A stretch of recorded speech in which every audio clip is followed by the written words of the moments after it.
This is the Independent Dealer Podcast. Education by dealers for dealers. Now, here are your hosts, Luke Godwin and Jeff Watson. Hello and welcome to the Independent Dealer Podcast, brought to you by Buckeye Dealership Consulting and Luke Godwin. Hey, buddy. How are you doing? Good, man. Good. Hanging in there. So I missed out on a great 20 group. You guys were up there in the Great White North. Was that what you call like our friends to the north? Oh, no. Canada. Did they just shake you down when you got there? Did they make you The Canadians. universal health care and all that stuff? They do not like their president, by the way. They do not like him. I've seen some stuff. And I don't blame them. Yeah. We don't want to offend Garbage. the one Canadian listener we have, but anyways, so 20 group was great. For those of you that don't know, and we talk about this a lot, but Luke, how long you been in a 20 group program? Since 2016, I think. Okay. So you're pushing good 8 years. Yeah. Do you still bring home notes? Do you still learn stuff? I always learn things. I'm not the best note taker in the world. I try to absorb what's going on, and what I find at this point is that it's more about the associations that are made there, and just the little bits that somebody says that I can pick up on and go, oh, well, that makes sense. I'm not doing it exactly that way. Let's tune it a little bit and get a little better. But do I bring things away? I bring a lot away. I don't bring away a lot of notes that I put into action right then. I have to kind of absorb and then remember as I go to get it into place. Yeah. I would really think, obviously there's a handful of dealers out there. If you've never been in a 20 group, obviously you're on one side of the spectrum. You need to join one, go get educated. It's worth the cost. Very few people, I think, have ever not gotten a lot of value out of their first 2 to 3 to 4 to 5 years of it. Then you get to a point, and I don't think a lot of those dealers will be listening to us, the dealers that already know it all, right? You've been around the block, you've been in it maybe 20 years, you feel like you got your operation where you want it, and you might feel like you go to these things and you just don't bring anything home. There's no value left for you, right? Yeah, but even that, usually one a year will fix a problem, because what will happen is you'll start going over the composite like happened at the last meeting. They're like, look, your expenses are out of control. Now, luckily, I knew they were out of control before I got there, but for all my fellow dealers to go, hey, dummy, what are you doing here? And I go, yeah, y'all are right. And so it spurred me to make the decision that I already knew I had to make, right?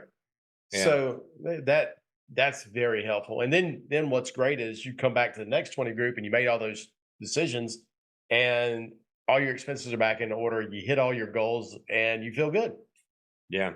Yeah. And you've got that group of peers or the board of directors to bounce that idea off that you knew you should have pulled the trigger on, but maybe you didn't have the guts to do it, or it wasn't quite so blaring. But when you have a room full of 15 dealers say, yeah, buddy, you got to pull that Band-Aid off.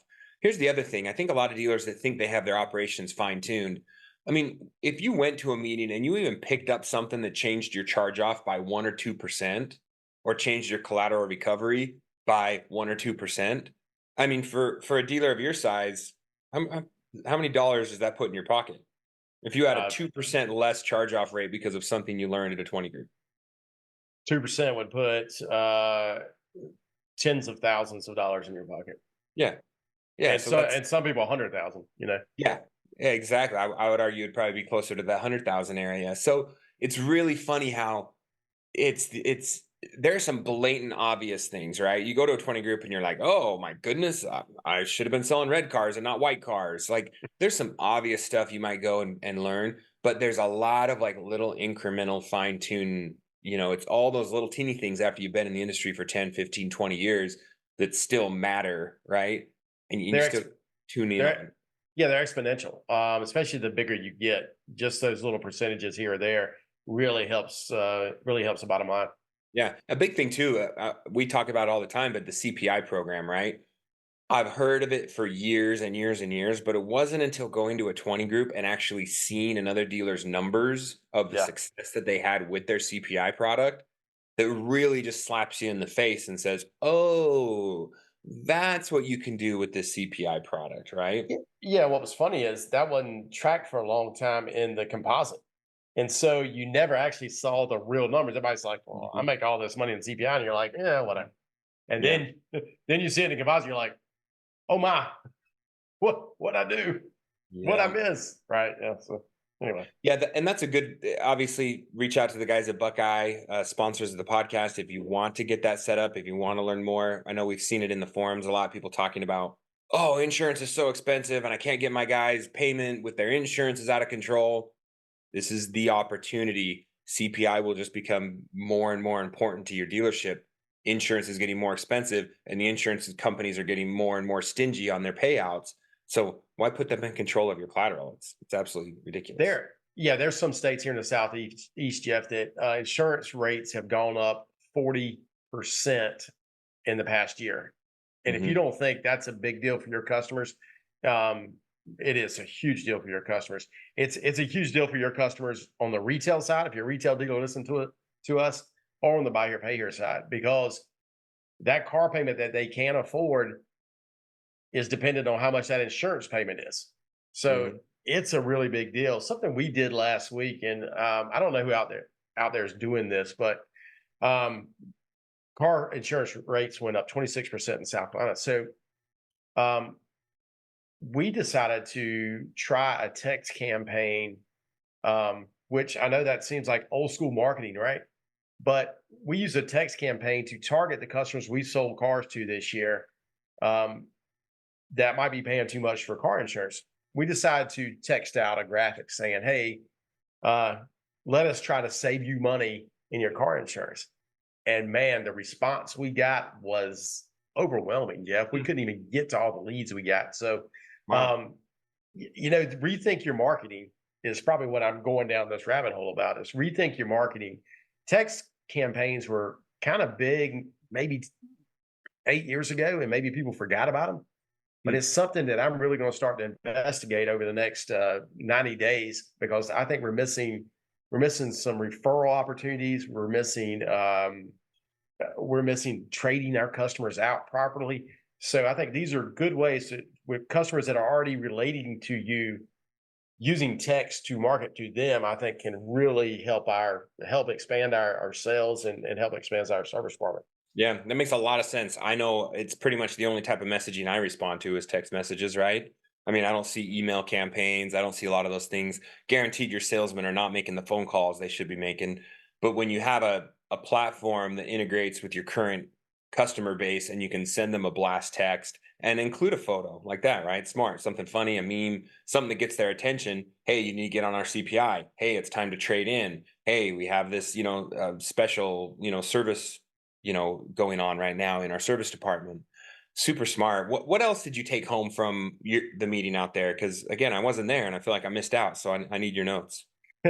um, Operations is still such, and service operations have really gotten people sideways still. And I felt like we were running pretty smoothly uh, through most of 20.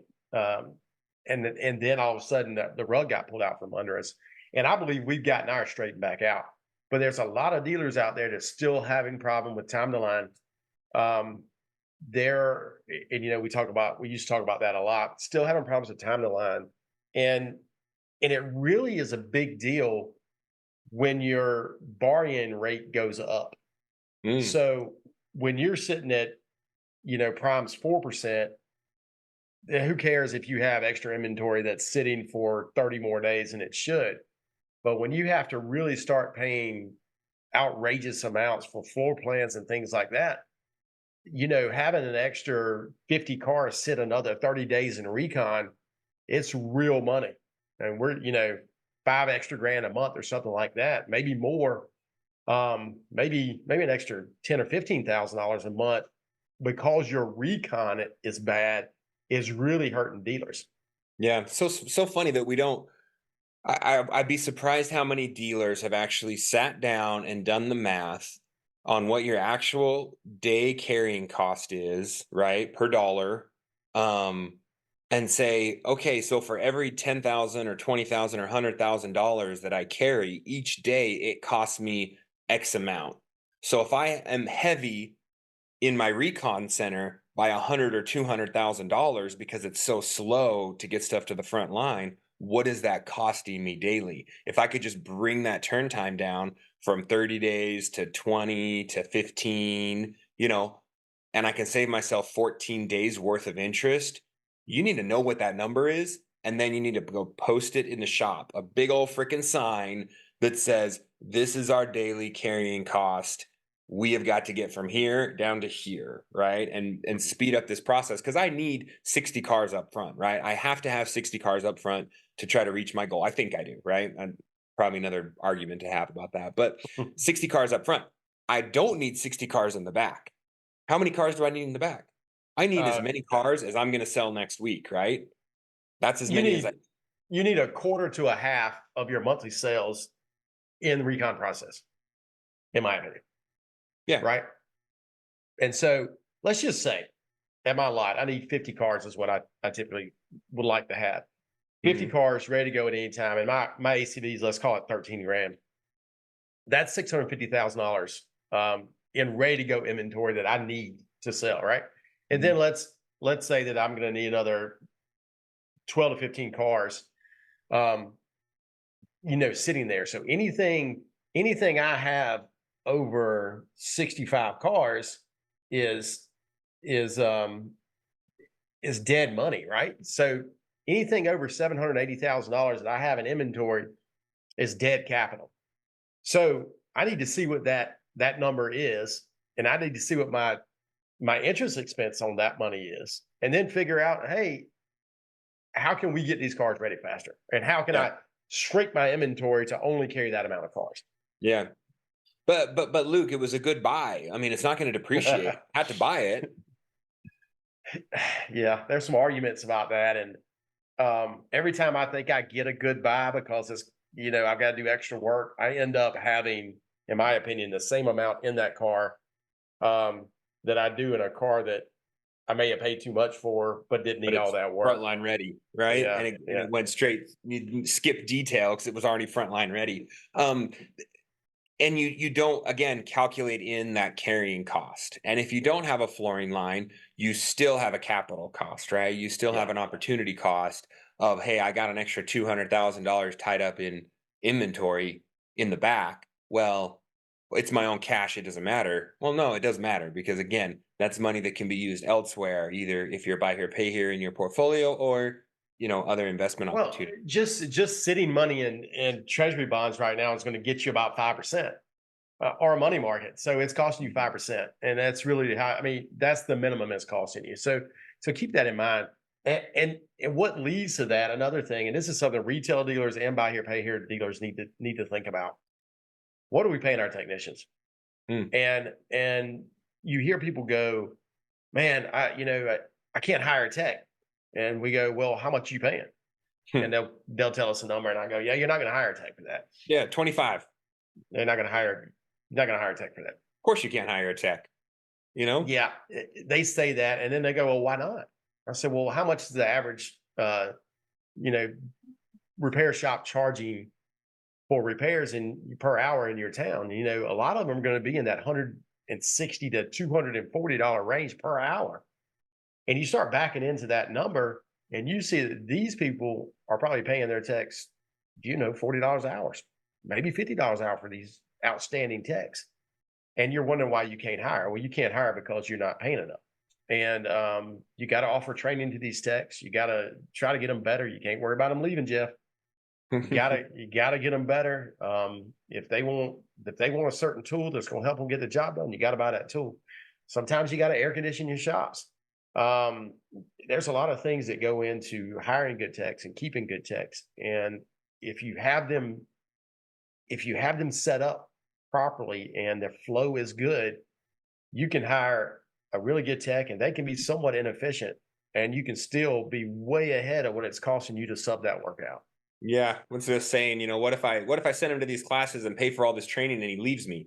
Which is really funny, because I just had a tech who put in his 2 weeks notice, and we'd actually sent him to a training like literally the week before and paid for it. But, the counter side of the joke is, what if you don't send him to training and he stays with you, right? Like, so when you look at your outside labor rate, and I know I have a lot of overflow, right? Because my shop can't handle all the work that I need to do. So when I look at my outside labor rate and I say, okay, I'm getting charged, maybe on a good deal, I'm getting charged $80 an hour, right? From another shop or something. Maybe I'm at 60 if I'm going to, some little shop down the street.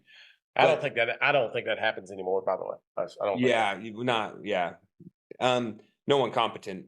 Uh, so you say, okay, if I'm paying 60 outside, then what does it really cost me to bring that guy internally, right? You got payroll tax, you got hopefully you have the space, hopefully you have some benefits, things like that. Well, man, I could pay this guy $40 an hour, all in flag, clock, however you want to put up your compensation plan for him. That changes it when you instead of just trying to what's the minimum I can pay the guy, start looking at, well, wait, what's the max I can pay the guy? And now I control him. He works on my clock, under my roof, under my quality control, and not down the street. that was one of the things that came up, and I said, "Well, how much are you paying a labor hour outside?" And the guy said 120 an hour. I go, "Man, you can pay your tech a lot. Mm-hmm. You can pay him a lot. You can pay $60 an hour. I mean, Yeah.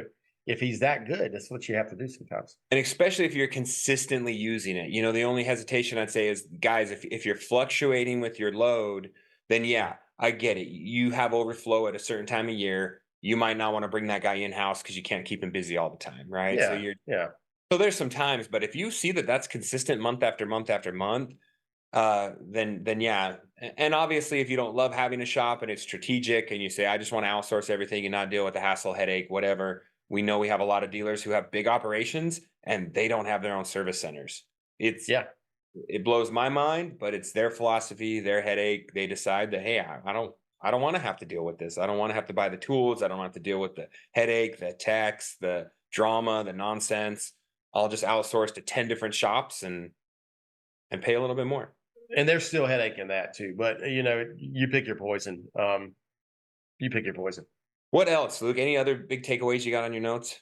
Everybody's always wondering about marketing, and Mm. and I think that it's something we're about to look at. I think we're going to possibly switch website providers. First time we've done that in a while, and start to narrow in on something. I've been looking at our applications, and we're not, in my opinion, closing enough approved applications. I'd like to see us close 50% of approved applications, Mhm.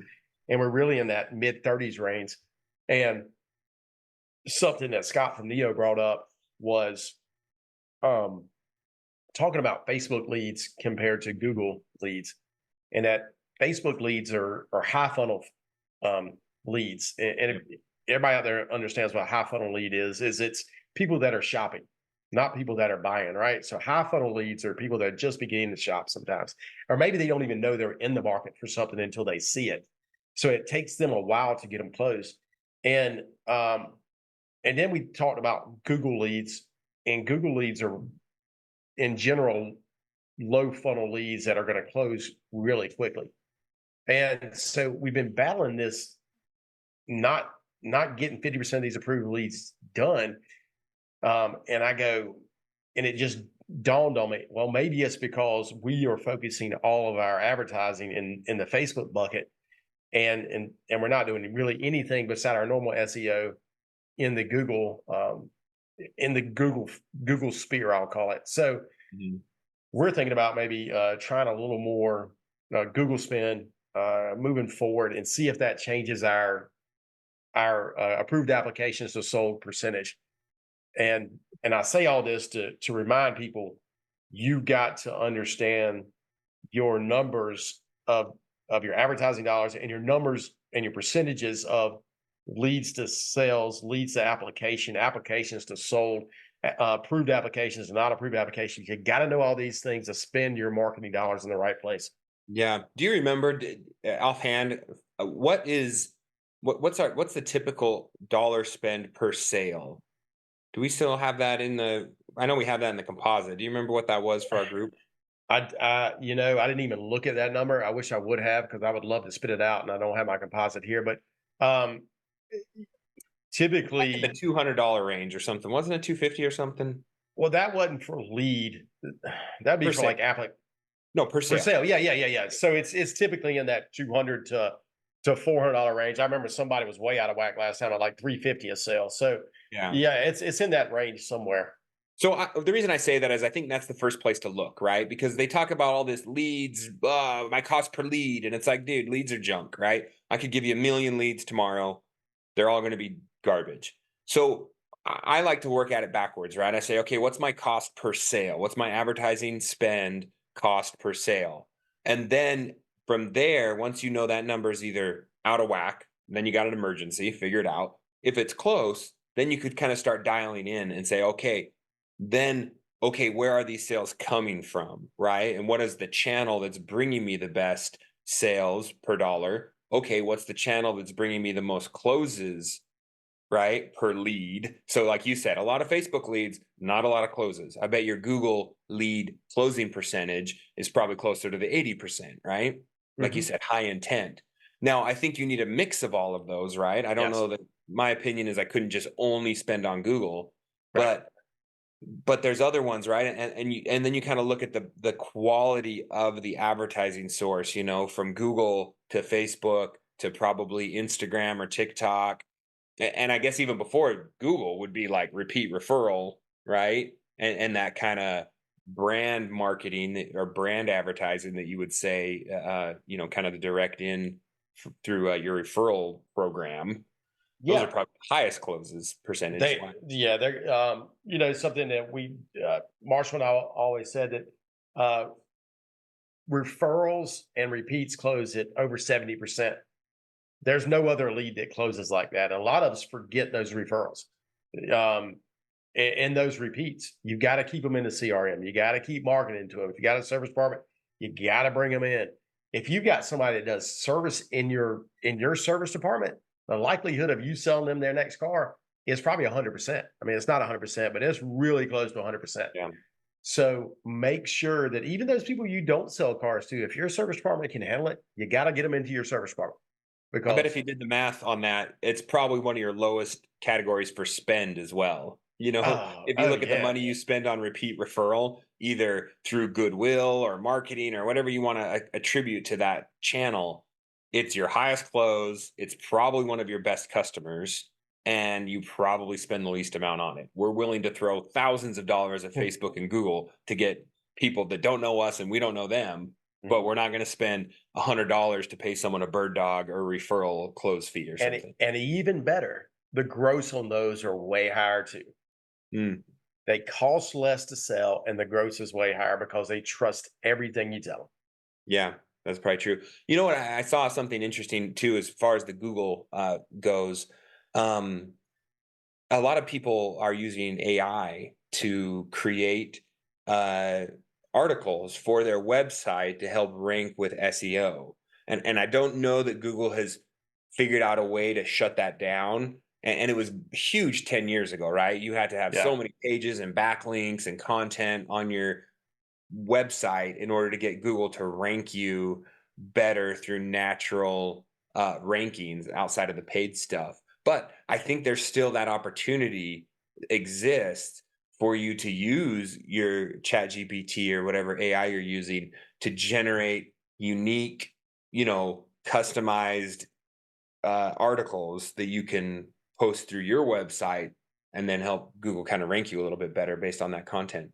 Yeah, so the rage has been AI. We've been talking about it for weeks here, and there's so many different ways to use it. It was so funny. I was asked to speak on a conference in August about it, and I'm a novice and don't know anything, so I declined to speak.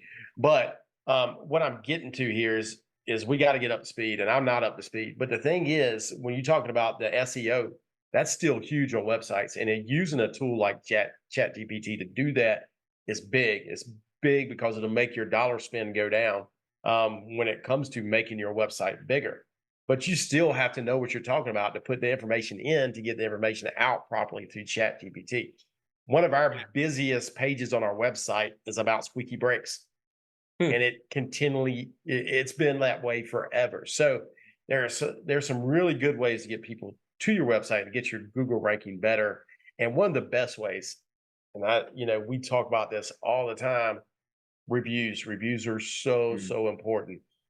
Just as you have a sales goal in your dealership, you need a goal for Google reviews monthly. It brings people to your Google page first off, and then it brings them to your website. And there's no better way to earn trust than those Google reviews. And Yeah, we talked about absolutely. that when we talked about that as well. Yeah, we don't so we don't spend a lot on Google for ads.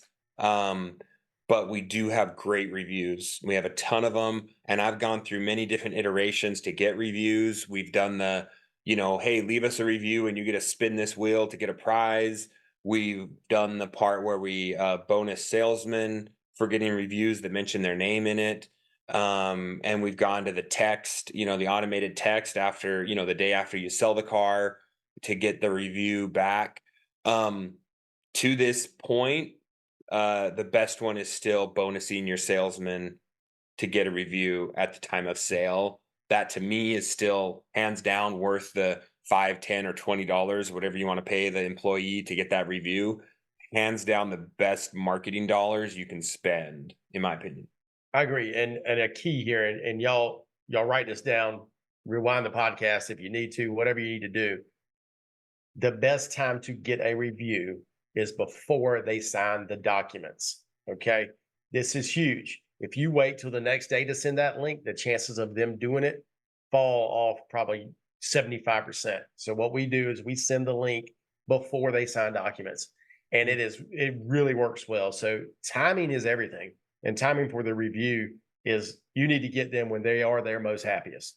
Yeah. You don't, it's just, that's the way the review is going to be better, period. And the chances of them doing it is going to be higher. Perfect time. Hey, I'm going to get this paperwork printed out, or I'm going to get the car pulled around and washed off. While I do that, and before we get to the paperwork, here's this. Yeah, it's hands down. The other thing we're using, and I mentioned this before, but I use ChatGPT to respond to all my reviews. So if you guys aren't doing that, set up one ChatGPT conversation. Tell it that it is it is the review responder for a used car lot with this. And then you just copy and paste the reviews into ChatGPT, and it will respond in however you want it to respond, either funny or professional, or add emojis, or do it in the voice of Donald Trump or Donald Duck. Like, it's pretty great because, again, you get the review. It's important to respond to the good ones and the bad ones, right? It just continues to push that up.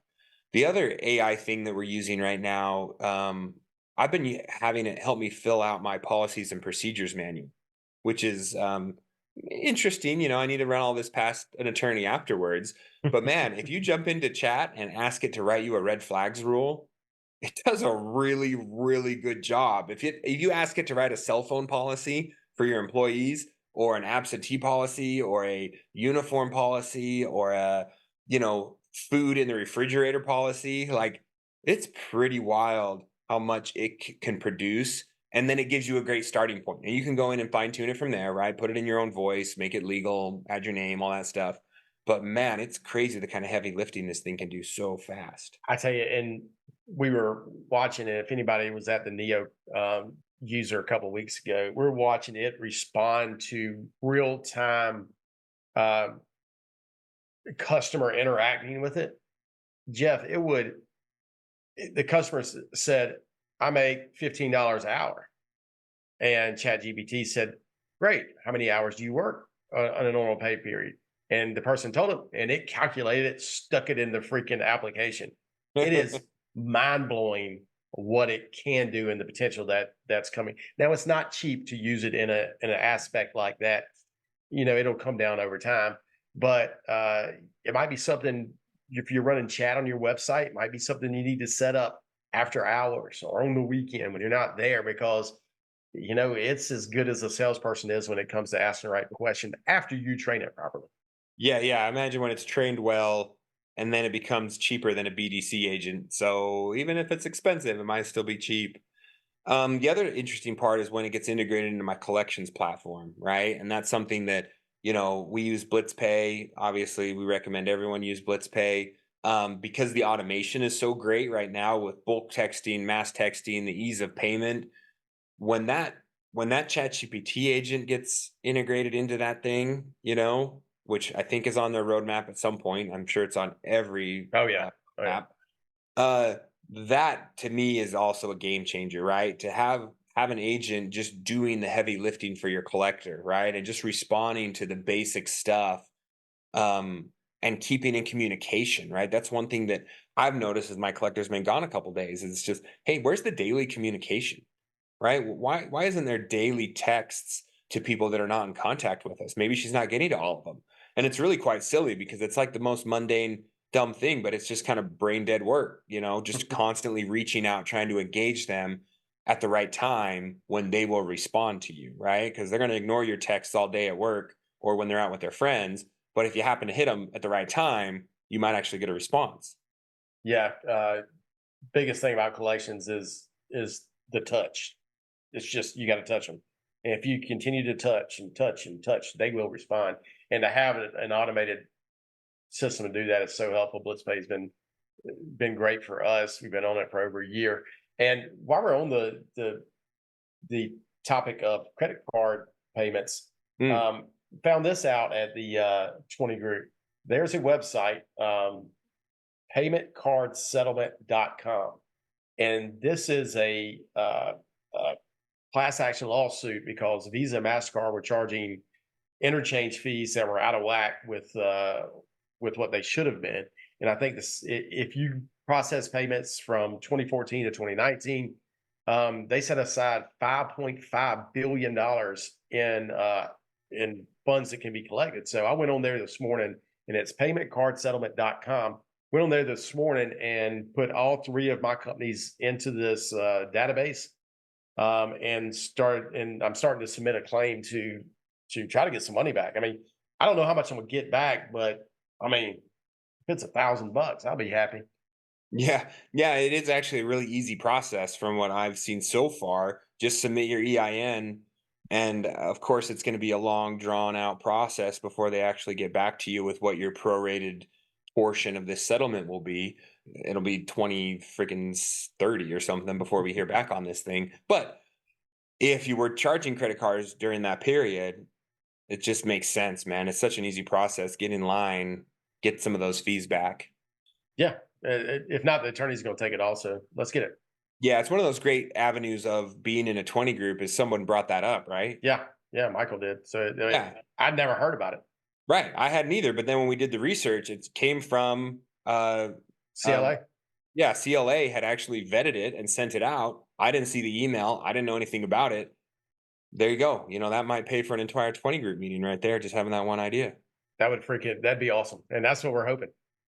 So if you're listening to this point, guys, hopefully you are signed up for convention this year. So NIADA, our national convention for all dealers, buy here, pay here, retail, is happening in Las Vegas, June 17th through the 20th.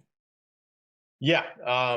Monday morning through Thursday afternoon, there's going to be a lot of stuff going on, Jeff. There's going to be the quality dealer is going to be announced, which is great. I've got a session, Jeff. I think you've got a session. Mm-hmm. We'll be there all week. You've got to support the association. There's been a lot of turmoil there in the past year, maybe 2 years, but Jeff's got it going in the right direction, and we're going to support him as much as we can. And we really, really hope everybody here does as well. Yeah. So it was funny. I had some people in my office the other day, and I was going over stuff for the convention, and they're like, well, why are you involved? Is it just credibility or what? Like, you just like this? And I was like, that's a really good question, because we get involved, but why are you involved? And I just said, look, this is the industry that I make my livelihood on, right? So for me to think that I don't need to care about what it's doing or what our association and our voice in DC and our voice here, and to think that I don't want to go get better and learn, and just seems silly, man. I mean, I don't know that there's any other industry that doesn't fight for their industry's rights, right? And the most successful industries with the biggest lobbyist groups and the biggest associations also seem to be the most successful, right? I mean, look at like the Trial Attorneys Association. I mean, the realtors just got slapped in the face, so you kind of laugh at them. Oil and gas, like the groups that have these huge associations with massive involvement and very, very high penetration of member involvement are very, very successful associations, and they have the ability to help their members who make their livelihood on that business stay in business, right? Yeah, there's plenty of businesses out there that are successful without being involved. Okay. I'm not going to say you have to be involved to be successful. But what I'm telling you is most of the dealers that I know that are involved are successful. And so look at it that way. Get involved. If you can't make it to Vegas this year, that's fine. We want you to be there. We want to see you. But you can make it to your state association convention because you may not even have to take a whole day off work to do that. And if you're not a member of your state, do it today. Get involved, become a member, and figure out a great way to run your business and meet great friends. Some of my best friends right now are people I've met because I became a member of our association. Mm-hmm. A case in point of that is this law that just got passed in Minnesota, and I hadn't heard anything about it until our association texted out something. And Minnesota, I don't think they even have an association, from what I understand. Mm-hmm. So the legislators, probably some legislator that got taken advantage of or screwed by some used car dealer, came in and said that all used cars have to come with a warranty. So for cars with more than 75,000 miles, you have to give a 15-day or 500-mile warranty. It's required on all used car sales, right? So I don't know what that warranty includes. I don't know if they're saying bumper to bumper or a 15-day return policy, or I haven't seen the details on that. But that's just a great example of It's government overreach. I mean, that's all it is. Well, it's going to get worse and worse and worse, right? And so if you don't have a good association to stand up and talk common sense into these legislators, they might think they're doing a good thing, or they might know they're not doing a good thing, but they just don't care because you're easy to pick on. So anyways, that's a good rant. Luke, that's plenty. Let's wrap it up. Hope to see you guys June 17th through the 20th, but we'll definitely talk to you next week. Thank you for listening. Please leave us a review. We'll catch you in the next episode.